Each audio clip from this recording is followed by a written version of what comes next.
Welcome to the Tech Egg. Don't get scrambled. Enjoy the video. In this video, I will explain how to use the glider in Beaks. This fantastic in-game item is your ticket to exploring the vast world of Beaks with ease.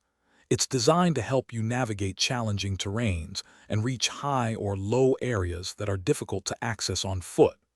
With the glider, you'll significantly cut down on travel time, making your adventures much more enjoyable and productive.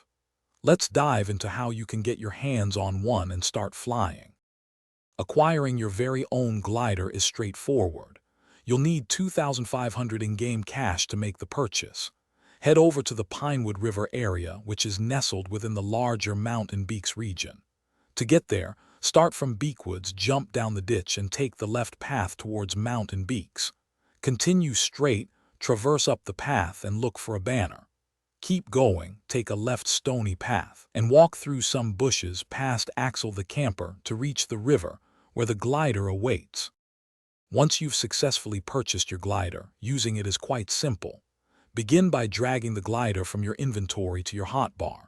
When you're ready to take flight, simply press the assigned key on your hotbar immediately after you jump. Your character will automatically begin gliding through the air. Remember, practice makes perfect. The more you use your glider, the better your timing will become, allowing for seamless and efficient travel across the map. The glider offers significant advantages for your gameplay. It's considered one of the most cost-effective gear pieces for movement, making it a smart investment. Beyond just flying, it enables you to reach hidden spots and navigate challenging landscapes with ease. For an extra boost in speed, try deploying your glider while both walking and jumping. This technique allows you to cover ground even quicker, enhancing your overall exploration and bird-catching experience in Beaks. Happy gliding!